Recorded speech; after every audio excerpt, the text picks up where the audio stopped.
माता के चरण छूकर राम ने वन जाने की आज्ञा मांगी। कौशल्या ने कहा, मैं तुम्हें वन जाने से रोकती हूँ।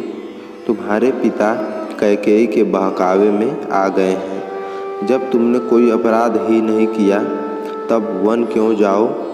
राजा की आज्ञा अनुचित है, उसे मत मानो। राम ने नम्रता से उत्तर दिया, माँ, पिता की आज्ञा मुझे माननी चाहिए और तुम्हें भी माननी चाहिए। उनकी आज्ञा का उल्लंघन करना मेरी शक्ति के बाहर है। अब मुझे वन जाने की अनुमति दो और आशीर्वाद दो। लक्ष्मण से उन्होंने कहा, भैया, भाग्यवश जीवन में ऐसे उलटफेर उतार चढ़ाव आते रहते हैं, इसमें किसी का दोष नहीं, न राजा का और न माता कैकेयी का। भाग्य की बात लक्ष्मण को बिल्कुल अच्छी नहीं लगी। वे तमक कर बोले, भाग्य के भरोसे तो जीना कायरों का काम है। जीवन उसी का सफल होता है जो अपने भरोसे जीता है। अपने बाहुबल से आप राज सिंहासन पर बैठे, अगर किसी ने विरोध किया तो मैं अयोध्या में आग की वर्षा कर दूंगा। श्री राम ने लक्ष्मण को समझाया, मेरे लिए जैसा राज सिंहासन वैसा ही बन। अधर्म का राज्य मुझे नहीं चाहिए। तुम जो कर रहे हो वह आर्यों के अनुकूल व्यवहार नहीं है। लक्ष्मण चुप हो गए। कौशल्या रोकर राम से लिपट गई और कहने लगी, जाते ही हो तो मुझे साथ ले चलो। राम ने उन्हें समझा बुझाकर शांत किया और वन जाने की अनुमति मांगी।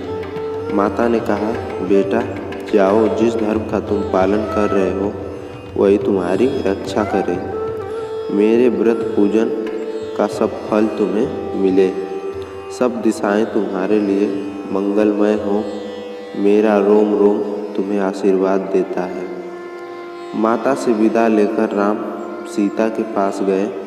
सारा हाल बताकर सीता से भी उन्होंने विदा मांगी। यह भी कहा कि माता बूढ़ी हैं, उनकी देखभाल करना और भरत का रुख देखकर काम करना। वे कुल के भी स्वामी होंगे और राजा भी। उनके सामने मेरी प्रशंसा भूल कर भी न करना, क्योंकि प्रभुता वाले लोग अपने सामने दूसरों की प्रशंसा सहन नहीं कर सकते। 14 वर्ष बाद हम तुम फिर मिलेंगे। इस समाचार से सीता व्याकुल हो गई। फिर संभल कर बोली, मुझे छाया की भांति तुम्हारे साथ रहने का पिता से आदेश मिला है। इसे तुम जानते ही हो। मैं भी वन को चलूँगी। राम ने उन्हें बहुत तरह से समझाया बुझाया। जब वे किसी तरह न मानी तो राम ने कहा, तुरंत चलने के लिए तैयार हो जाओ। तभी लक्ष्मण भी वहाँ आ गए और उन्होंने भी साथ चलने का आग्रह किया। अंत में राम को उन्हें भी साथ चलने की अनुमति देनी पड़ी। लक्ष्मण से उन्होंने कहा, माता से अनुमति लेकर गुरु वशिष्ठ के यहाँ जाओ। वहाँ से मेरे सुरक्षित दिव्य अस्त्र शस्त्र ले आओ।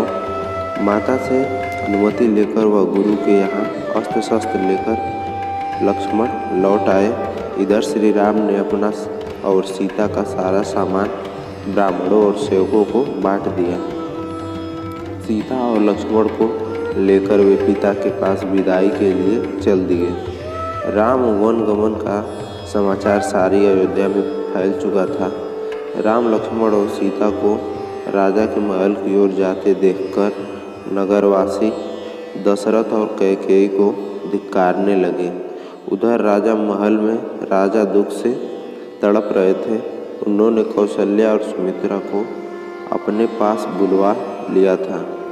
राम ने सबसे विदा मांगी। राजा ने उठने की कोशिश की पर वे गिर पड़े और मूर्छित हो गए। जब उनकी मूर्छा जगी तो राम ने विदा मांगी और कहा, सीता और लक्ष्मण भी मेरे साथ जाने का आग्रह कर रहे हैं। हम लोगों के लिए आप शोक न करें। राजा दशरथ ने कहा, बेटा, कैकेयी ने मेरी मति हर ली है। मुझे पकड़कर बंदी घर में डाल दो और अयोध्या के राजा बन जाओ। राम ने बड़ी नम्रता से कहा, पिताजी, मुझे राज्य लोभ बिल्कुल नहीं है। यदि मैं वन न जाऊं तो आपका वचन भी मिथ्या होगा, रघुकुल की रीति मिट जाएगी। मुझे वन जाने दीजिए। कैकेयी बीच बीच में राजा दशरथ को फटकारती जाती थी। राम को छाती से लगाकर राजा मूर्छित हो गए। इतने में कैकेयी वल्कल वस्त्र ले आई और राम से बोली, लो इन्हें पहनकर वन को जाओ। राम ने राजसी वस्त्र उतार दिए और वल्कल वस्त्र पहन लिए। सीता को भी कैकेयी ने तपस्विनी के वस्त्र दिए। यह देखकर लोग राजा दशरथ और कैकेयी को तरह तरह से धिक्कारने लगे। सीता से लिपटकर रानियां रोने लगी। राजा भी अपना सिर नीचे कर रोने लगे। सुमित्रा ने लक्ष्मण को आशीर्वाद दिया और कहा, सीताराम को ही तुम अपना माता पिता समझना। इनकी रक्षा के लिए अपने प्राण देने से भी न हिचकना। जाओ वीर पुत्र, जाओ, निश्चित होकर सीताराम के साथ जाओ। राम ने तब फिर अनुमति मांगी और सीता तथा लक्ष्मण को साथ लेकर वे चल दिए। अंतःपुर की सब स्त्रियां रोती बिलखती उनके पीछे पीछे चली। नगर के द्वार पर सुमंत रथ लिए खड़े थे। राम, लक्ष्मण और सीता रथ पर चढ़ गए। राम के आदेश से सुमंत ने वेग से रथ हाँका। प्रजा और रानियां रथ के पीछे दौड़ने लगी।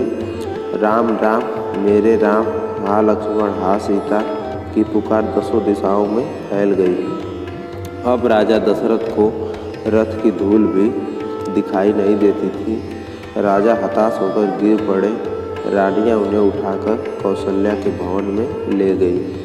राजा कभी बेसुध हो जाते और कभी राम राम का चिल्ला उठते। सारी अयोध्या नगरी शोक सागर में डूब गई। घर, बाजार और गलियों में सन्नाटा छा गया। मनुष्यों की तो क्या, पशु पक्षियों ने भी खाना पीना छोड़ दिया। उधर नगरवासियों की एक भारी भीड़ रथ के पीछे पीछे दौड़ रही थी। समझाने बुझाने पर भी जब लोग न लौटे, तब राम लक्ष्मण भी रथ से उतरकर उनके साथ पैदल ही चलने लगे। संध्या होते होते वे तमसा नदी के किनारे पहुँचे और उन्होंने वहीं रात बिताने का निश्चय किया। सीता और राम माता पिता की याद करते हुए तृण शैया पर विश्राम करने लगे।